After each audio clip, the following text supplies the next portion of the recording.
Hello and welcome to ET feed blog. আমরা এসেছি ইনকাদের দেশ পেরু ঘুরে দেখতে। সিরিজের বাকি ভিডিওর লিঙ্ক আই বাটন এবং ডেসক্রিপশনে দেওয়া আছে, এখনও অবধি না দেখলে তাড়াতাড়ি দেখে নাও। আজ আমাদের গন্তব্য মাচু পিচু, তাই একদম সকাল সকাল বেরিয়ে পড়েছি হোটেল থেকে। মাচু পিচু দেখার জন্য আমাদের আগে যেতে হবে আগুয়াস কালিয়েন্তেস টাউনে, যার কুস্কো থেকে দূরত্ব প্রায় 75 কিমি। এটা পরয় স্টেশন, একটু ছোট তবে বেশ সুন্দর। পেরুতে কিন্তু রেল সার্ভিস গভর্নমেন্ট প্রোভাইড করে না, বরং বেশ কিছু প্রাইভেট কোম্পানি দেয়, অনেকটা আমাদের ভলভো বাস সার্ভিসের মতো। যেমন আমরা আজ যাব পেরু রেলের ট্রেনে, কিন্তু ফিরবো ইনকা রেলে। এই ট্রেনটাতে কিন্তু নর্মাল লাগেজ নেওয়া যায় না, মানে আমরা যে ঢাউস ট্রলি নিয়েছি সেটা তো নিতে পারবো না, তার জন্য সেটা আমরা হোটেলে রেখে এসেছি ওদের লকারে। আর এই ট্রেনে একটা নির্দিষ্ট সাইজ মেনশন করা আছে, সেই হিসেবে আমরা দুটো ব্যাকপ্যাক নিয়ে নিয়েছি। আমরা ওখানে 2 রাত থাকবো, তারপর আবার ব্যাক টু কুস্কো। তো স্টেশনের ওই দিকটাতে অন্য কোনো কোম্পানির অফিস, আর এই দিকটা পেরু রেলের, তাই এখানে আমরা অপেক্ষা করছি আমাদের ট্রেনের জন্য। বলতে বলতে আমাদের ট্রেনও স্টেশনে ঢুকে পড়েছে। ছোট্ট 4 কামরার এসি ভিস্টাডোম ট্রেন। এই রুটের সব ট্রেনই এরকম ছোটই হয়, কিন্তু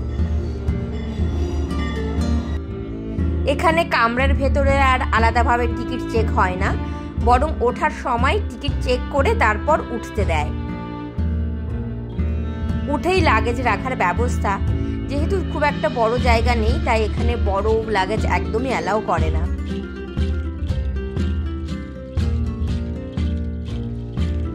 এই হচ্ছে আমাদের কামরা, সুন্দর ঝকঝকে, অর্ধেকেরও বেশি কাঁচের, যাতে যাত্রীরা ভেতর থেকেই সুন্দর করে বাইরের দৃশ্য উপভোগ করতে পারে।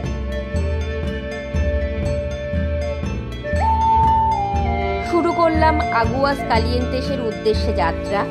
এখানে প্রতিটি কামরাতেই 2 জন অ্যাটেন্ডেন্স আছে, এছাড়াও স্প্যানিশ এবং ইংরেজিতে ঘোষণার ব্যবস্থাও আছে। শহর ছাড়তেই শুরু হলো দুর্দান্ত প্রাকৃতিক দৃশ্য, নীল আকাশ, দূরের পাহাড় আর দিগন্ত।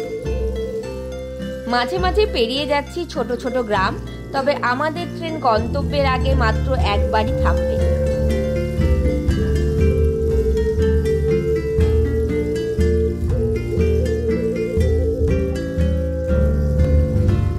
পরই স্টেশন থেকে আমরা রওনা দিয়েছি সকাল 8:30 নাগাদ। ঘন্টা 4 মতো লাগবে পৌঁছতে। মাচু পিচু স্লট আমাদের দুপুর 2টো থেকে 2:30টার। আশা করি সময় মতো পৌঁছে যাব। ওই যে পাহাড়ের গায়ে সাদা সাদা লেগে আছে, ওটা কিন্তু হোটেল, এবং সেখানে গাড়ি করে পৌঁছানো যায় না, ক্লাইম্ব করে উঠতে হয়। হোটেলটার নাম স্কাই লজ।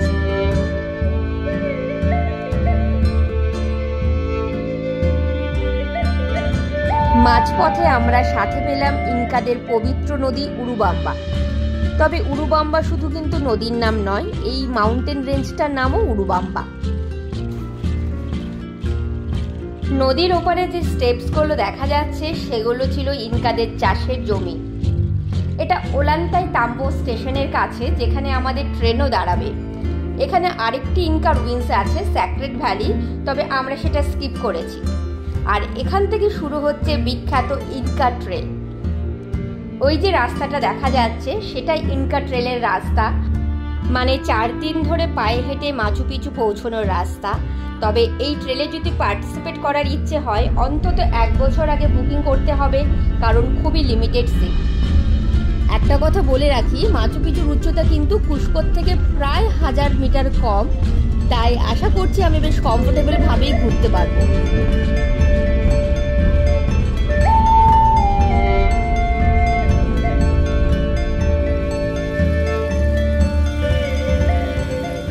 কিন্তু পেরুর আমাজন জঙ্গলের বেশ কাছাকাছি চলে এসেছি, এবং তার প্রভাব এখানকার পরিবেশেও পড়েছে। গাছগুলো যেন আরো অনেক বেশি সবুজ, ঘন, আর কেমন শ্যাওলা শ্যাওলা। প্রচুর অর্কিডও চোখে পড়েছে। হোটেল চেকিংয়ে কিন্তু আমাদের অনেকটাই সময় লেগে গেছে ডিউ টু ল্যাঙ্গুয়েজ ব্যারিয়ার। হাতে একদমই সময় ছিল না লাঞ্চ করার মতো। অলরেডি 1টা বাজে, তাই আমরা জাস্ট একটা স্ন্যাক্স নিয়ে বাসের লাইনে চলে এসেছি। বাসে করে পাহাড় চূড়ে মাচু পিচু পৌঁছতে সময় লাগবে প্রায় 20 মিনিট মতো। এখানে আলাদা টিকিট লাগে না, মাচু পিচুর টিকিটই বাসের টিকিট। আমরা মাচু পিচু পৌঁছে গেছি, জাস্ট বাস থেকে নামলাম। লম্বা একটা লাইন দেখা যাচ্ছে সামনে, সেটা হচ্ছে জাস্ট ট্রেল 1 আর 2 এর। এখানে চারটা সার্কিট হয়। আমাদের যে টিকিটে সেটা 1 আর 2 সার্কিটের জন্য সব থেকে লংগেস্ট ওয়ে সেটা।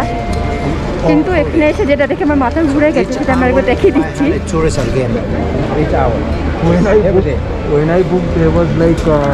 ওই যে পিকটা দেখা যাচ্ছে, কাল আমাদের ওখানে যাওয়ার কথা।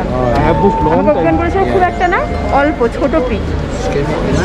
এটা আজকে এখন আমাদের গাইড দেখালো যে এইটাই সেই peak. Inside Machu Picchu stick use করা যাবে। ওকে, স্টিকটাতে ইউজ করা যাবে না, শুধু ক্যামেরাটা খুলে নিতে হবে। এনওয়াই সেটাই করি তাহলে আর কি করা যাবে। ওইটা দেখিয়ে দাও। হ্যাঁ দেখালাম যে কালকে ওইটাতে যেতে চলেছি, এবং আমি জানি না যে পৌঁছে আবার নামতে পারবো কিনা। গেটের টিকিট এবং পাসপোর্ট দেখিয়ে আমরা ঢুকে পড়েছি মাচু পিচু সিটাডেলের ভেতরে, মানে পৃথিবীর সপ্তম আশ্চর্যের মধ্যে আরেকটি আশ্চর্যে। এবং এখানে পা রেখে যে আমার কি রোমাঞ্চকর একটা অনুভূতি হচ্ছে সেটা আমি আর বলে বোঝাতে পারবো না।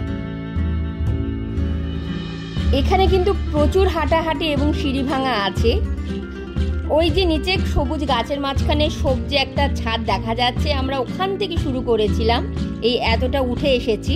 আজকে আর উঠতে হবে না, এরপর নামতে হবে। আর এই সামনের রাস্তাটা গিয়ে যেখানে মিশেছে ওই পাহাড়ি রাস্তাতে, সেটা হচ্ছে সেই ইনকা ট্রেলের শেষ মাথা। এটা আরেক ধরনের পেরুভিয়ান ভাড়া, নাম লামা। চারদিকে বেশ কতগুলো ঘুরে বেড়াচ্ছে। এদের কিন্তু কুস্কো থেকে এনে এখানে ছেড়ে রাখা হয়েছে ট্যুরিস্টদের মনোরঞ্জনের জন্য। নেচারও ভীষণ ফ্রেন্ডলি। ইনকারা পাহাড়ের গা থেকে ধাপ বানিয়ে চাষাবাদ করত, তবে এখন যে ধাপটা দিয়ে আমি হেঁটে যাচ্ছি এটা চাষের ছিল না, এটা পাহাড়ের ধস আটকানোর জন্য তৈরি হয়েছিল। চাষবাস হতো অন্যদিকে, সেই জায়গাটাও আমরা দেখব। আমরা উপরে ছিলাম, একটু করে নিচে নামছি, মানে ওইটার কাছাকাছি যাচ্ছি আরও। এখন একদমই অসুবিধা হচ্ছে না, কারণ অনেকটা প্লেন রাস্তা।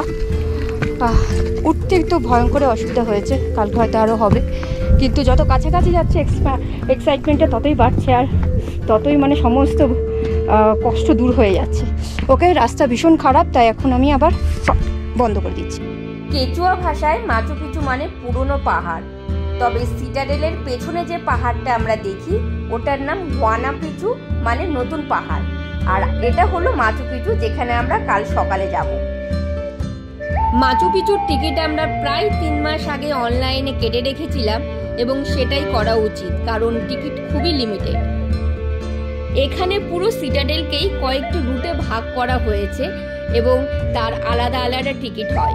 একটা টিকিট নিয়ে কিন্তু অন্য সার্কিটে যাওয়া যায় না। আমাদের যেমন আজকে সার্কিট 2 এর টিকিট। এখানে কোন সার্কিটের টিকিটে কি দেখা যাবে, কোনটা কেমন, এসব অনেক বড় আলোচনার বিষয়। সিরিজের শেষে একটা ইনফরমেশন বেসড ভিডিও বানাবো, সেখানে সবকিছু এক্সপ্লেন করে দেব। এবার এই গেটটা পেরিয়ে আমরা মূল সিটির ভেতরে ঢুকবো। ভেতরে কিন্তু বেশ ভিড়।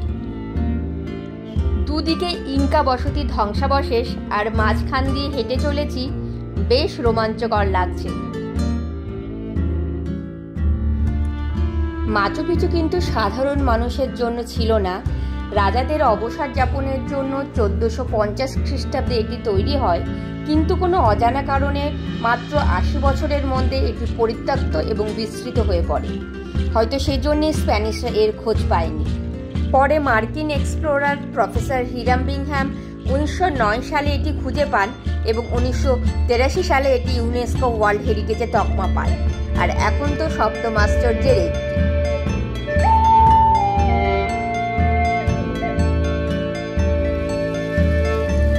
আমরা একটা অরিজিনাল ইনকা বাড়ির ভেতরে ঢুকেছি দেখার জন্য।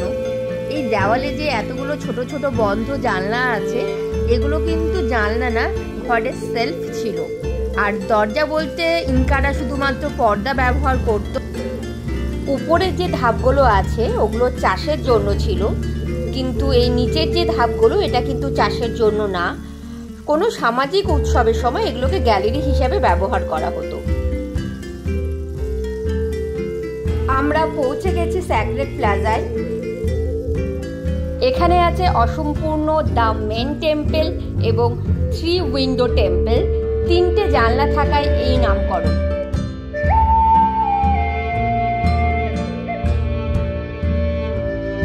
এই ঘরটিতে আছে ওয়াটার মিরর, যেখানে জমা জলে রাতের আকাশের রিফ্লেকশন দেখে ইনকারা অ্যাস্ট্রোনমি চর্চা করত। এবার আমরা এসেছি সান টেম্পল দেখতে। উপর থেকেই দেখছি এই যে গোলাকার একটা স্ট্রাকচার, এটাই ছিল সূর্য মন্দির, যার ছাদ ছিল না, এবং ভেতরে একটি পাথরের উপরে আছে সূর্য ঘড়ি। সূর্য মন্দিরের পাশেই আছে হাই প্রিস্টের বাড়ি। ইনকাদের সম্পর্কে আরও জানতে গেলে ফলো করতে হবে আমার ফেসবুক পেজ, যেখানে প্রত্যেকটা ট্রিপের দুর্দান্ত সব গল্প পোস্ট করা হয়। লিংক ডেসক্রিপশনে দেওয়া থাকলো। কন্ডর টেম্পল আমাদের রুটে থাকলেও সেটা 1:30 অবধি খোলা থাকে, তাই আমরা দেখতে পাইনি। আমাদের রুট প্রায় শেষের দিকে।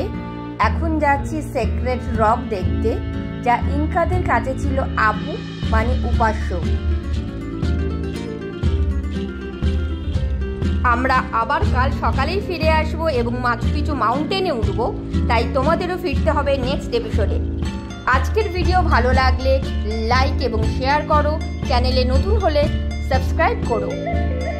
এখন আমায় ফলো করতে পারো ইনস্টাগ্রাম আর ফেসবুকেও, লিংক নিচে দেওয়া থাকবে।